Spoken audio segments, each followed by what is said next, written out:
본문 중심으로 해서 제가 좀 알지 못했던 부분을 지적해서 여러분들한테 전하려고 합니다. 뭐 세상 사람들을 두고 한 말이 아니라 여기에 제목과 같이 주님과 합한 자와 창기와 합한 자라고 하는 말이 세상 사람들은 다 창기에 합한 자고 이제 우리 식구들은 주님과 합했다 그런 뜻이 아니고, 여기 마태복음의 우리 21장에 읽은 바와 같이 예수님이 직접 말씀하셨어요. 그 당시에 세리가 누굽니까? 예수님의 제자가 된 세리가 마태잖아요. 마태. 레위라고 하는 마태. 그 세리잖아요. 그리고 예수님을 끝까지 이렇게 따라다니면서 이 향유병을 부었던 자가 누구? 막달라 마리아잖아요. 막달라 마리아가 육신적으로는 장녀였잖아요. 근데 예수님은 뭐라고 말했습니까? 하나님의 뜻을 행한 자들이 누구냐라고 했을 때에 스스로 자기를 의롭다고 여긴 바리새인들이나 사두개인들이나 뭐 그런 사람 지도자들이 아니고 세리들과 장녀들이 너희보다 먼저 하나님의 왕국에 들어갔다는 거예요. 그런데 고린도 전서를 읽게 되면요, 이거 뭐 육신적으로 과거에 그런 직업을 가진 사람들 등등 이런 전과가 있는 사람은 뭐 천국 문도 구경하기가 힘들겠구나, 그렇게 생각하는 사람들이 많이 있어요. 만약에 그렇다고 하면은 세리들과 장녀들이 먼저 하나님의 왕국에 들어간다라고 하는 말은 모순된 얘기가 되는 것이에요. 그리고 요한이 의의 길로 너희에게 왔지만은 너희라고 하는 것은 종교 지도자들이거든요. 믿지 아니했지만 세리들과 장녀들은 믿었고, 그러니까 누가 하나님의 왕국에 들어갈 수 있는 그리스도와 연합한 자냐? 이것은 단순히 내가 장녀 직업적인 그런 사람들과 같이 행하지 아니하고 도덕적으로 율법적으로 의로운 자처럼 내가 이렇게 살아왔기 때문에 그리스도와 연합함으로 하나님의 왕국에 들어간다는 말이 아니고, 성경에는 죄들 또는 범법들 또 뭐라고 표현들이 허물들 이런 표현들이 있어요. 그런 표현은 복수로 되어 있지만도 성경에서 단수로 취급하고 있는 죄 이렇게 얘기하는 그 죄는 뭔가 하면은 하나님의 말씀과 연합이 안 된, 그러니까 연합이 된 자들을 가리켜서 믿음이다 또는 그리스도와 연합했다, 이게 의롭게 되는 것이고, 그러나 아무리 내가 허물이 없고 범법 전과가 없고 깨끗하게 살았다 할지라도 하나님의 말씀이 내 안에 거함으로 주님과 연합되지 아니했으면 장기라고 부르는 거예요. 그게 진짜 장기입니다. 그러니까 육신적인 장기는 이건 하나의 비유입니다. 비유. 근데 하나님 보실 때에 정말 하나님이 심판하시는 장기는, 이거 장기라는 말이 바벨론을 얘기합니다. 바벨론이라는 말이 연합했다. 음녀와 연합한 자를 가리켜서 바벨론이라고 그러는데, 이게 바로 하나님의 왕국에 결코 들어올 수 없는 자인 것이에요.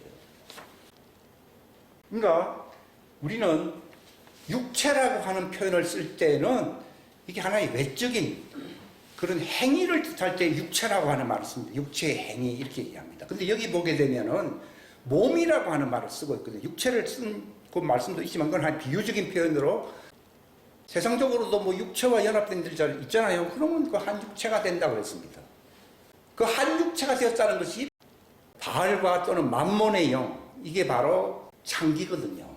하나님이 보실 때 창기는요, 육신적인 그런 직업은 하나의 예표요 비유일 뿐이고, 하나님의 눈에 가시처럼 하나님이 그를 반드시 심판할 수밖에 없는 창기는 누구냐?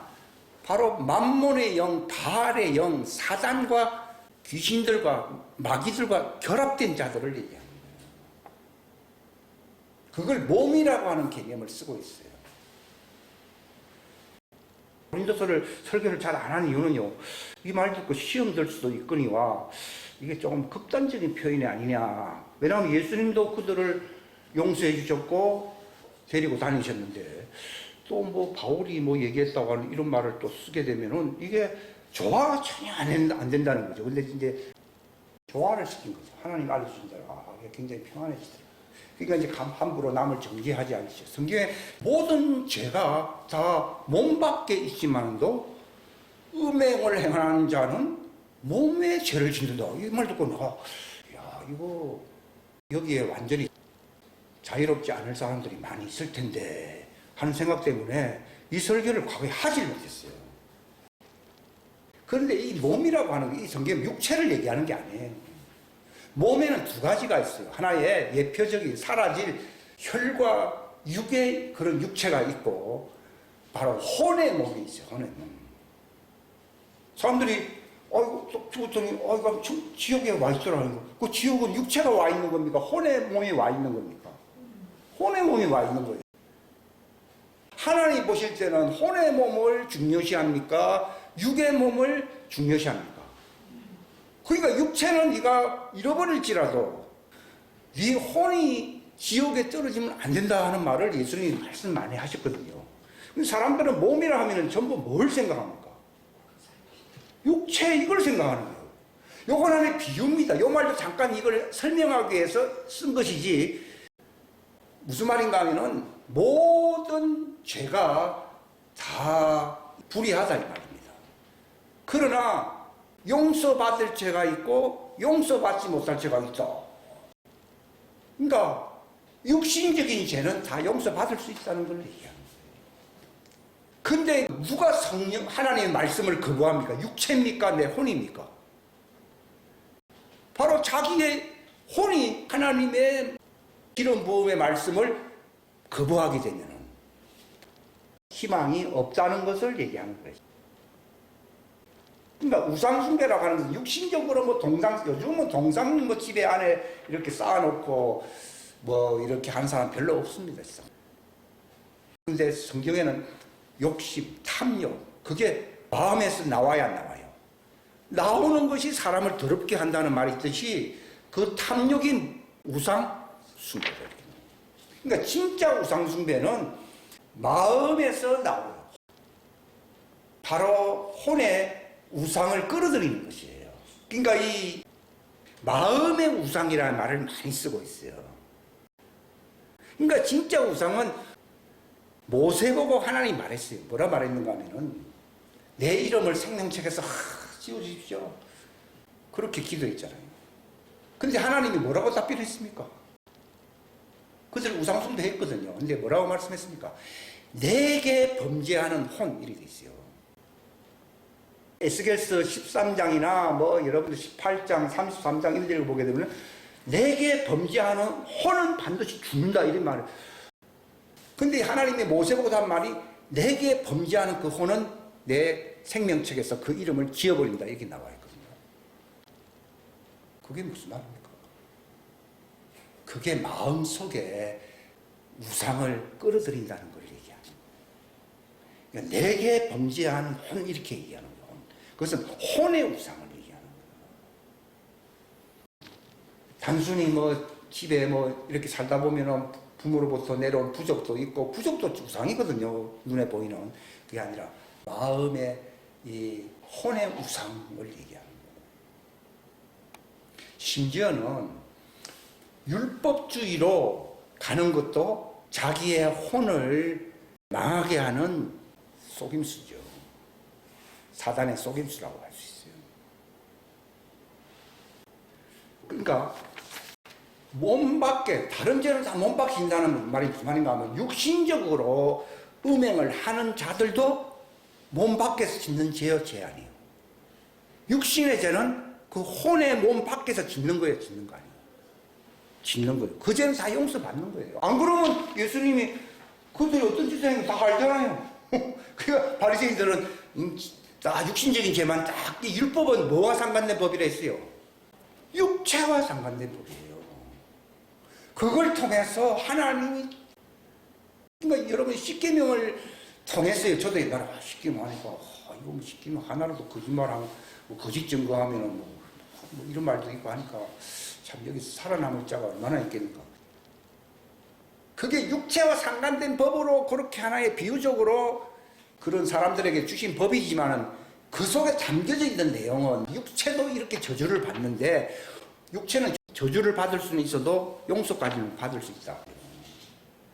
그런데 혼이 그 죄를 범하게 되면은 희망이 없다는 거지. 그 수준을 제가 알게 된 것입니다. 예수님께서 누가복음 16장 15절 그 이후에 보게 되면은 뭐라고 말씀하시는가 하면은 너희가 사람들 앞에서 높임을 받고 너희가 교만한데 이것은 하나님이 보시기에 가증한 것이라 이렇게 나와 있어요. 그게 굉장히 위험한 거지. 그 마음이라고 하는 것이 그 혼을 얘기하는 것이거든요. 그러니까 사람들은 육신적으로 내가 뭐 이렇게 나쁜 짓을 했다. 뭐 그것도 뭐 해서는 안 되겠지만 또 그러나 사람들은 육신이 연약함으로 율법을 주신 목적은 육신의 죄가 너희 속에서 끊임없이 일어나고 있다는 것을 알려주는 것이고 어떤 선을 넘지 말라고 하는가 하면은 너희 혼이 하나님 외에 다른 신, 이게 우상의 우상 아니에요. 그 마음의 우상을 끌어들이는 자 이렇게 나와 있거든요. 그 혼은 이렇게 지적을 하신 것이 있어요. 그러니까 여러분들이 에스겔 13장이네. 13장, 14장 등등 한번 읽어보시기를 바랍니다. 14장 1절에 그때 이스라엘의 장로들 중에 몇 사람이 내게 와서 내 앞에 앉으매 주의 말씀이 내게 임하니라 이르시되 사람의 아들아 이 사람들이 뭐래서 이 사람 장로들이고 막 종교 지도자들 했잖아요. 근데 예수님 하나님 뭐라 했습니까? 이 사람들이 자기 우상들을 어디에 세웠다고요? 자기 마음 속에 세우며 자기 불법의 걸림돌을 자기 얼굴 앞에 두었으니 과연 그들이 내게 물을 수 있겠느냐. 이렇게. 4절에 오면 그러므로 그들에게 말하고 그들에게 이르되 주 하나님이 이같이 말하노라 이스라엘 집에서 자기 우상들을 자기 마음속에 세우며 자기 불법의 걸림돌을 자기 얼굴 앞에 두고 세운 자에게 나온다는 말은 교회 나간다는 얘기 아니에요. 나오는 모든 자에게 곧 자기 우상들의 많은 수요대로 나오는 자에게 나 주가 응답하리니 이것은 다 이스라엘 집이 다 그들의 우상들로 말미암아 나와 사이가 멀어졌다. 그러니까 진짜 하나님 앞에서 희망이 없는 자가 누구냐? 내 혼이 하나님과 거리가 멀어지도록 언약을 잃어버리도록 그 우상이 들어오면은 그는 망한다는 거예요. 이게 무서운 일이에요. 그죠? 예수님께서도 요한복음 8장에 뭐라 말했어요? 내 말이 내 속에 없다는 거예요. 착하게 살겠죠, 나름대로.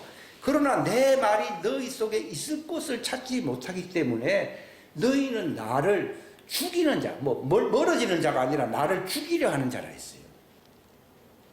실제로 나중에 그들이 예수님을 죽였죠. 그러니까 위험한 거는 뭐냐 하면 눈에 보이는 그런 육신과 상관된 그런 우상이 아니고 욕망, 마음의 욕망, 또 거짓 사상, 지식을 얘기해요.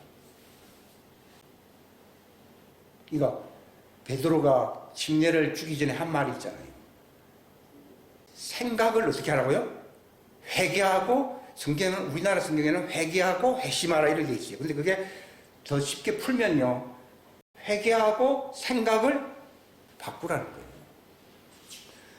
아까 이거 봤을 때에 그 유명한 목사잖아요. 근데 주님이 우리가 죄를 지었기 때문에 할 때 그 사람이 윤리적으로나 뭐 육신적으로 보면 죄가 없는 사람이잖아요. 선생님께서 뭐.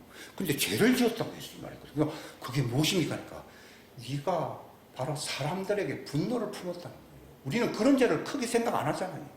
분명히 저 사람들이 잘못했잖아요. 그런데 하나님은 마음속에 하나님 역할을 하면 자기가 우상의 우상 아니에요. 우상이라는 말은 하나님을 대신하는 거예요. 그러니까 내가 하나님처럼 분노한다든지 내가 하나님처럼 남을 판단한다든지 자기가 의롭다는 얘기 아니에요. 욥이 왜 그렇게 10개월 이상 머리부터 발끝까지 막 만신창이가 되어가지고 그렇게 살았느냐. 나중에는 다 설명이 나오잖아요. 욥이 기끌과 재 가운데서 회개하면서 뭐라 했습니까? 예수 하나님 말씀하셨잖아요.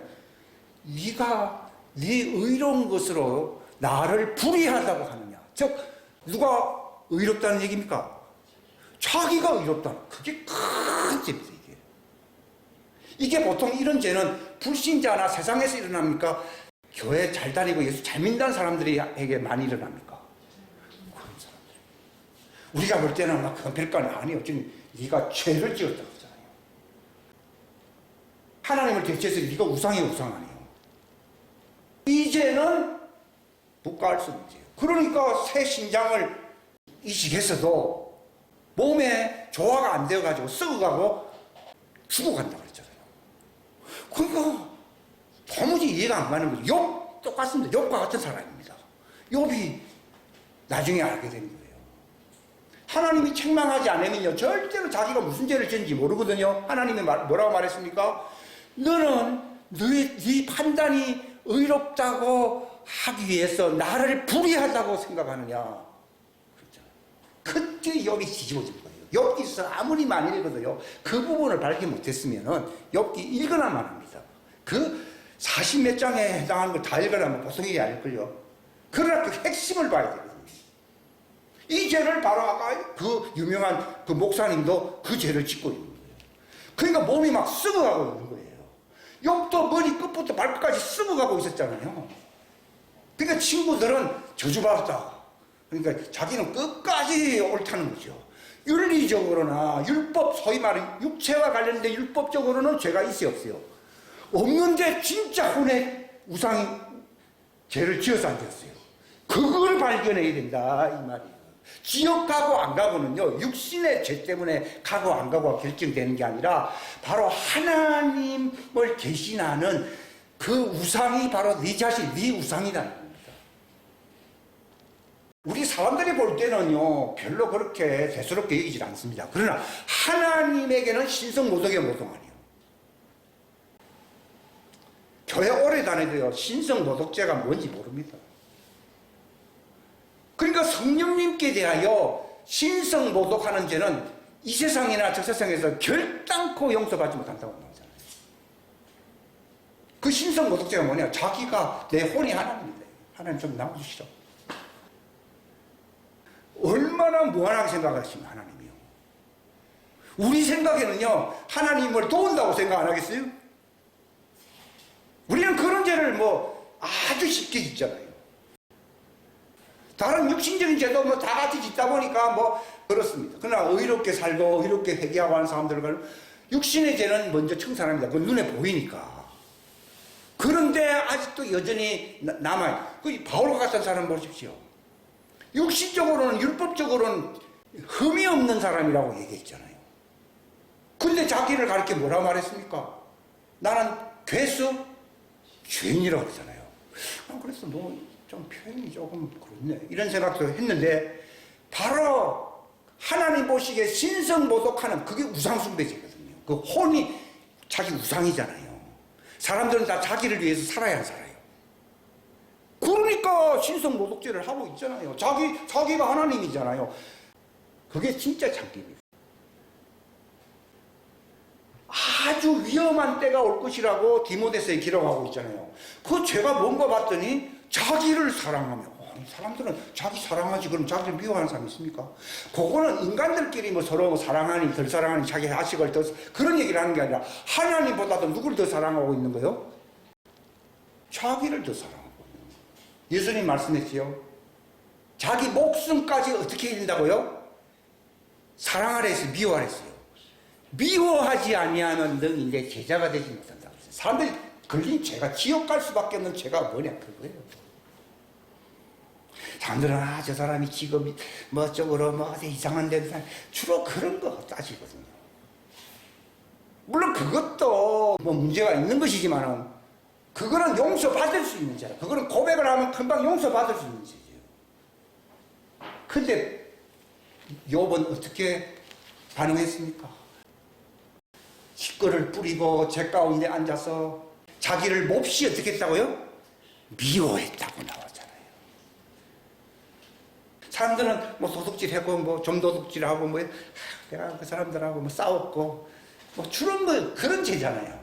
그거는 좁쌀죄예요. 자기를 사랑했잖아요. 하나님이 너는 반드시 죽을 것이다. 자기 마음속에 네 혼이 우상이 되었다. 이렇게 얘기하잖아요. 그러니까 하나님보다도 누가 높아요? 자기가 높잖아요. 그게 교만이고. 근데 교만은 자기 우상이거든요. 그러니까 멸망하는 거예요. 교만이라는 게 맞잖아요. 그런 죄를 너무 쉽게 짓거든요. 욥기서가 왜 기록되어 있느냐? 그걸 보게 합니다. 자기를 영어로 어버홀이라는 말은요, 그냥 조금 미워하는 정도가 아니라 몹시 증오한다는 겁니다. 어떤 그 두 사람이 기도하러 갔는데 바리새인은 내가 일주일에 한 번씩 금식하고 11조도 꼬박꼬박 바치고 내가 이렇게 교회에 헌금도 하고 봉사를 하면서 삽니다 하는 거예요. 잘났구만. 하나님이 그 기도를 안 들은 거예요. 왜냐하면 누가 주인이에요? 자기가 주인. 그거 심각한 죄를 여기지도 안 해요. 아마 착한 교인이고 우등 교인이라고 생각할 겁니다. 그건 목사가 바보 같은 목사가 그렇게 생각하는 거고 친구들도 욥이 참 깨끗한 사람인데 저 사람이 숨겨놓은 죄가 있는가 뭐 등등 하면서 막 비판하고 그랬잖아요. 그런데 하나님만이 지적하잖아요. 네가 너를 의롭게 여기려고 나를 불의하다고 밀어버리느냐. 그러면서 하나님께 원망 많이 했어요. 그 사람들이 원망하잖아요. 내가 이렇게 봉사도 하고 이렇게 살았는데 이게 병도 걸리고 이렇게 돌아오는 게 뭡니까 하면서 하는 사람들 많지 않습니까? 이것은 스스로 의롭게 착하게 사는 사람들에게 일어나는 일이거든요.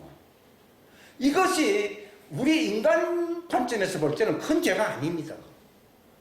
그런데 그게 진짜 우상숭배라는 거예요. 그게 바로 누구에게 범하는 죄를 범하는 하나님께 죄를 범하는 혼은 반드시 죽는다는 말이 그 뜻이다.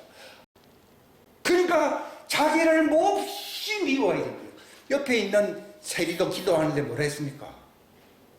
물론 행위도 뭐 잘난 건 없겠지만은 하나님께 기도할 때 어떻게 기도했습니까? 가슴을 치면서 나는 뭐라고요? 죄인으로서.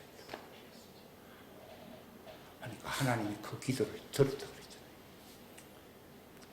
막달라 마리아도 예수님에게 그걸 쏟아붓고서는 입을 꽉 다물고서는 예수님이 딱 보시면서 평안하게 가거라. 네 많은 죄가 육신적인 죄죠. 다 용서받았는 거죠. 근데 바리새인들은 그런 죄는 안 지었잖아요. 근데 스스로 자기가 옳다고 의롭다고 여기 안 얘기해요. 그러니까 누가복음 16장 15절에 나오잖아요. 자기를 스스로 의롭다고 사람들에서 인정을 받는 것이 그건 무슨 역할을 하는 겁니까? 자기가 하나님 역할을. 영광은 누가 받아야 됩니까?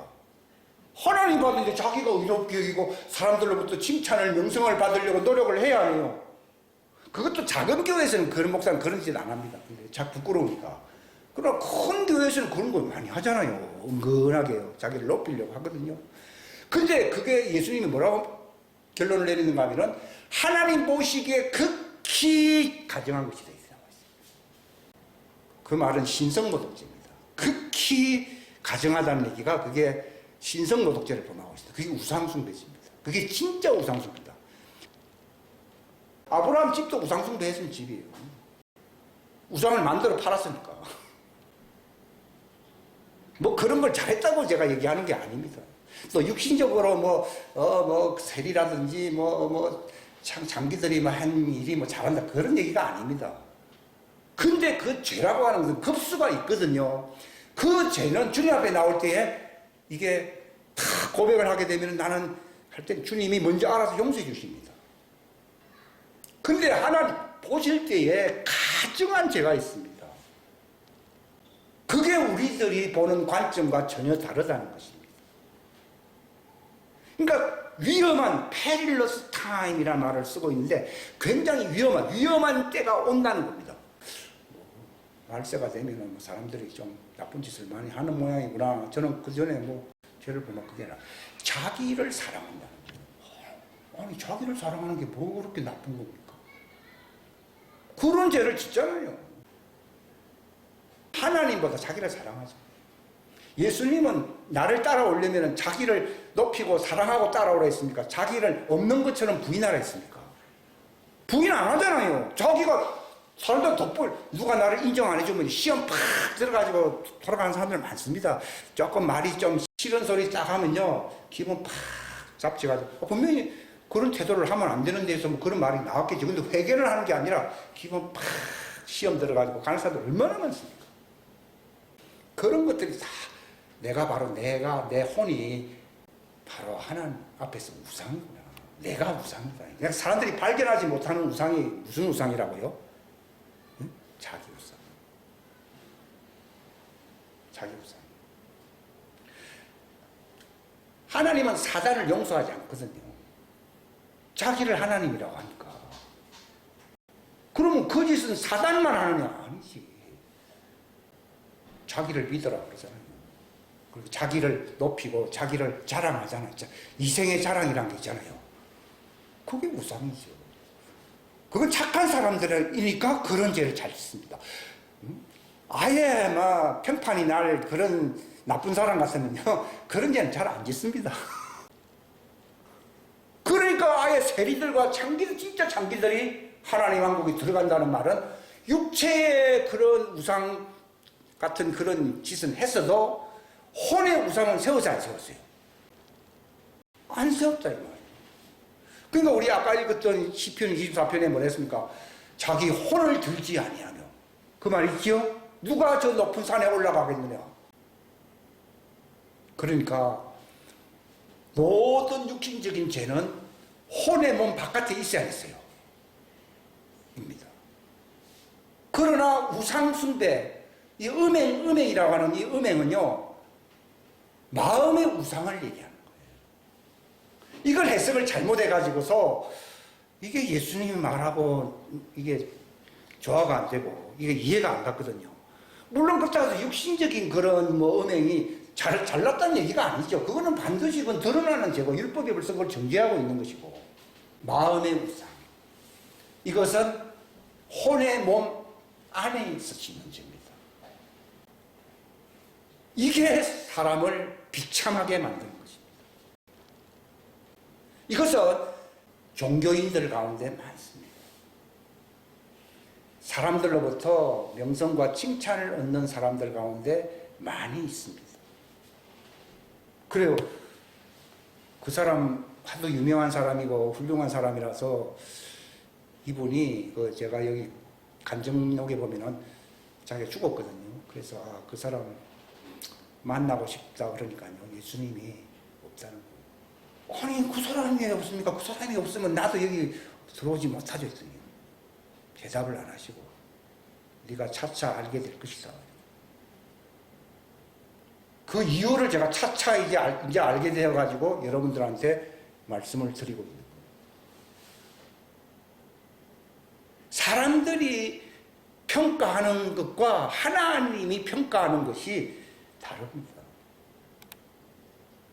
나는 스스로 인간 세계 속에 괜찮다라고 하는 것이 하나님 보실 때는요 굉장히 가증할 수 있습니다. 이것은 누구만이 지적을 할 수 있습니까? 성령님의 계시로만 됩니다. 욥도 자기 스스로 자기 죄가 무엇인지 스스로 알 수 있었습니까? 그대로 내버려두면 멸망인 겁니다. 그런데 하나님이 나타나셔가지고서 가르쳐 주셨잖아요. 교만죄가 무엇인가를 가르쳐 주었잖아요.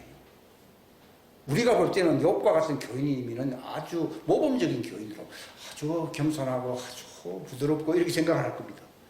그런데 사람들이 보지 못하는 그 이면의 세계가 있다는 것입니다. 그러면서 악어를 보여주고 그 물속에 있는 큰 짐승을 보여주면서 저게 바로 교만의 상징이라고 하나님이 막 보여주잖아요. 그들만이 교만이 아니라 누가 교만하다는 거? 네가 바로 교만하다는 것을 하나님이 예를 통해서 보여주고 있지 않습니까? 그걸 깨닫게 될 때, 이걸 늦게 깨달았거든요. 그러나 뭐 늦었어도 빠른 것이겠죠. 자기를 몹시 미워하면서 뒷글과 제 가운데서 회개하나이다. 아예 구체적으로 가르쳐야 됩니다. 너는 네 자신을 의롭게 여기도록 하려고 나를 불의하다고 원망했다 이 말이에요. 하나님 그럴 수가 있습니까? 이런 말 많이 하잖아요. 나를 불의하다고 생각했느냐. 생각입니다. 하나님이 사람 지었음을 언제 후회했습니까? 그들이 마음이 생각하는 바와 상상하는 바가 악함으로 했는데 사람들이 악하다 그러면 무슨 강도짓이나 무슨 육신적으로 몹쓸 짓을 하는 거 물론 그것도 뭐 꼴보기 싫은 짓이겠지만 그걸 얘기한 게 아니라 그들이 하나님을 떠난 이유가 어디 있습니까? 자기가 또 다른 하나님이 된 걸 얘기하는 겁니다. 하나님 할 때는요, 나는 주님의 종입니다. 나는 주인의 분부대로 실천 순종해야 할 자입니다. 이렇게 나와야 돼요. 그게 하나님이라는 뜻입니다. 하나님은 경배받을 이거든요. 그런데 언제 하나님을 경배 안 하게 됩니까? 자기가 하나님인데 니나 내나 필요하면은 좀 도와주십시오. 이렇게 하잖아요. 그게 교묘한 누구의 속임수입니까? 사단의 속임수입니다. 저도 뭐 에스겔서 이렇게 읽어서 과거에도 많이 읽었지만 또 뭐 그렇게까지 생각은 안 했죠. 그래서 음행을 피하라 하는 이 말이 육신적인 음행이 아니라 몸이라는 말씀입니다. 몸 밖에 있다. 이 몸이라는 것은 이거는 하나의 이 껍데기는 육체라고 표현하지 몸이라고 표현 안 합니다. 우리가 왜 예수님과 함께 죽은 자가 되느냐 하면요. 주님의 몸이 돼버리면은 내가 주님의 지체가 되잖아요. 되면은 죄에 대하여 죽어야 안 죽어요? 죽잖아요. 이 몸에 대해서 모르니까 내가 내 자신을 죽이려고 노력을 많이 했어요. 그런 설교를 하는 사람들도 제가 많이 들었는데요. 참 옛날 갈등이 참 많았거든요. 근데 어떻게 내가 죽느냐? 하나님의 말씀이 나를 지배하게 되면 우상이 사라져 안 사라져요? 사라지게 되면 내가 죽는 거예요. 죄에 대하여 그 우상 숭배죄, 그 죄라고 하는 것이 율법적으로 자기를 의롭게 여기고 바로 하나님과 겨룰 수 있는, 하나님을 판단할 수 있는 그런 교만한 자가 된다는 걸 얘기하는 거예요. 죄에 대하여 죽었다는 말을 저도 옛날에 이해를 못해가지고 아니 내가 죄에 대해서 죽었다 아무리 외쳐도 보면은 또 내가 뭐 육신적으로 뭐 이렇게 복잡한 일들이 많이 생기는데 그러면 또 죽었다가 또 다음에 또 죽어야 되느냐 이렇게 생각했거든요. 여기 보면 나와 있어요. 로마서 6장 마지막 17절에 나오잖아요. 내가 그러나 하나님께 감사한다는 겁니다. 왜 감사합니까?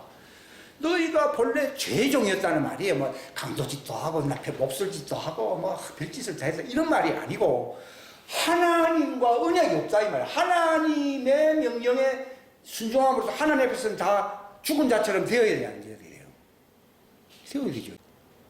다니엘도 천사가 나타나도 자기가 죽은 자처럼 돼서 안 됐어요. 됐잖아요. 안 죽는 거예요, 사람들이. 우리가 왜 이렇게 육신적으로 뻘뻘거리면서 사는가 하면요. 하나님 앞에서 자기가 안 죽은 거예요. 우리 뭐 혼의 파쇄, 자아 파쇄라는 말을 옛날에 많이 들었지만요. 그것은 다 용어일 뿐이고요. 실제로 구체적인 게 뭔가 하는 것입니다. 제가 최근에 알게 된 거예요. 이거 전부 다. 최근에. 그러니까 그 죄라고 하는 우상숭배. 바로 하나님께 신성모독하는 죄를 얘기해요. 지옥 갈 수밖에 없는 죄예요. 다른 죄는 다 용서를 받는데 이 죄를 그대로 뒀다가는 나는 사단과 운명을 같이 할 수 없게 사단과 짝짝꿍 돼서 안 됐어요? 된 죄. 사단이 우상이잖아요. 사단은 착한 일 많이 시킵니다. 재물도 많이 주고 부자도 만들어줍니다. 그 대신 이제 자기와 운명을 같이 할 수 있는 우상숭배제를 자기도 모르는 새 짓고 있습니다. 그러니까 예수님이 나타나시고 너는 내게 죄를 지었다 그러니까요. 이 목사가 깜짝 놀랐잖아요. 그렇게 지적 안 해주면 모릅니다. 네가 하나님 노릇하지 않았냐. 나를 바라보고 순종하고 갈 뿐이지 자기를 대적하는 그런 비난하는 사람들에 대해서 막 그게 다 초점을 두고 사역을 했지 않았어요. 하니까 어떻게 보면 좀 억울한, 제가 인간적으로 보면 좀 처근한 생각도 들고 좀 억울하겠다 이런 생각 드는데요. 주님이 보실 때는 그게 내게 죄를 지었다는 거예요. 모세에게도 나타나고 한 말이요. 내게 범죄하는 것은 뭐 이런 나쁜 짓을 하는 것은 다 사람과 환경에 대해서 나쁜 짓을 하는 것이지 하나님께 잘못하는 건 아니잖아요.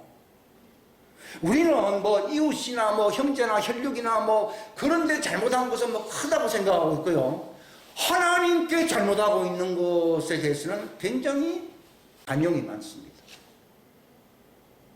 근데 이게 심각하게 받아들여집니다. 그 많은 사람들이 분노를 품고 남을 용서하지 않는다는 것은 우상숭배 아니에요. 그렇게 깨달아지십니까? 그걸 하는 순간에 내게서 가라고 합니다. 주님, 내가 잘못했습니다. 가게 됩니다. 그러나 내가 스스로 옳다고 하면서 내가 봐주지. 그러면은 그 죄가 떠납니까? 안 떠납니까? 그 우상숭배가 떠납니까? 안 떠납니까? 안 떠납니다. 그 전에 굉장히 교묘합니다. 남을 용서하지 않는다. 잘못했으니까 내가 용서할 수 있겠어요? 하나님도 용서하는데 네가 왜 용서 안 하느냐? 네가 하나님보다 더 높다는 얘기네, 이 말이죠. 그러니까 나쁜 짓을 한 사람은 건강하게 잘 사는데, 자기는 용서받고 건강하게 잘 사는데, 용서 못하는 그 사람이 중병에 걸려서 죽어야 안 죽어요? 죽고 지옥까지 가는 거예요. 그러니까 억울한 걸 당하지 마시라고 제가 말씀드립니다. 이게 사각지대예요. 전투에서 보통 죽는 이유가요, 이 보이는 범위 내에서는 잘 안 죽습니다. 근데 사각지대에서 치명적인 피격을 받지 않습니까? 바로 우리의 신자들이 지옥 가는 크리스찬들의 그 제목이 무엇이냐? 그게 우상숭배입니다. 우상숭배는 집에 불상이 없는데요? 돌부처가 없는데요? 네가 네게 잘못한 그 사람의 죄를 끝까지 품고 살았지. 그게 지옥 가는 거예요.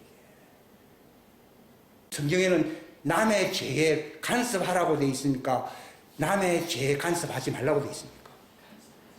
내 죄를 생각해야 되지 남의 죄까지 간섭하지 말라. 근데 그런 죄 많이 있잖아요. 그게 별거 아니라고 생각하죠. 근데 그게 몸에 건강상으로나 여러 가지 정세가 와야 하나요? 오잖아요. 왜 오게 합니까? 그래야지 이 사람이 뭔가 회개할 거 아니겠어요. 그게 잘 되면은 건강하게 평안하게 지옥 갈 수 있으니까. 그게 징계를 안 받는 것이 되는 것이잖아요. 그러니까 성경에 예수님이 뭐라 했습니까? 네가 중심으로 그 형제의 죄를 용서하지 아니하면은 너는 한 홀이라도 갚지 않고서는 네 지옥에서 못 나온다고 나오잖아요. 용서하지 않고 분노를 품거나 하나님께 대해 원망을 품고 또는 그런 문제 가지고서 갈등을 갖고 있잖아요. 그것 때문에 하나님 내 기도를 왜 안 듣습니까 하고 하나님 원망도 하잖아요. 그게 바로 우상숭배제, 신성모독제. 하나님 보실 때는 반드시 그걸 멸해야 되는 거예요. 사단을 멸하러 오신 주님은 그 사람도 사단과 닮은 꼴이니까 멸해야 되는 거예요. 우리가 하나님의 전이 되지 못하는 이유는 그 죄를 품게 되면 그 성전을 더럽히야 안 더럽혀요. 신성모독이라는 말은 하나님의 성전을 더럽히는 죄를 신성모독이라고 해요. 근데 신성모독이 뭐냐? 그 원한을 품고 용서하지 않고 자기가 하나님보다 의롭다고 생각하고 하나님 왜 답답하십니까 하잖아요. 나는 이렇게 빠릿빠릿하게 잘하는데 하나님 뭔가 돌아가는 게 시원찮네요 하지 않습니까? 그게 신성모독죄, 우상숭배죄. 이것이 뭘 더럽힌다고요? 성전을 더럽히는 자는 하나님이 어떻게 한다고 되어 있어요? 그 사람을 멸하시죠. 성전을 더럽히는 그 혼을 멸하시리라. 하나님을 잘 믿으니까 성전 되긴 됐는데 그 신성모독죄를 풀질 아니하고 갖고 있기 때문에 성전을 더럽힌다고 되어 있죠. 누구든지 그 우상을 더럽히면 일이 나오지 않습니까? 그 신성모독죄를 얘기하는 것이거든요. 그게 바로 그 죄입니다. 하나님의 성전임에도 불구하고 내가 신성모독죄를 지어서 그 성전을 스스로 무너뜨리잖아요. 그러면 하나님이 그 사람을 멸하신다고.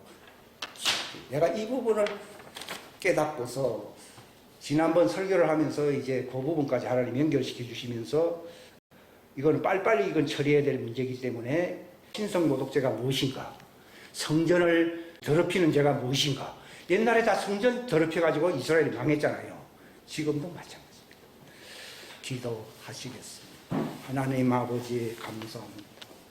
신성모독죄의 핵심이 무엇인가를 더 알 수 있도록 인도하시옵소서.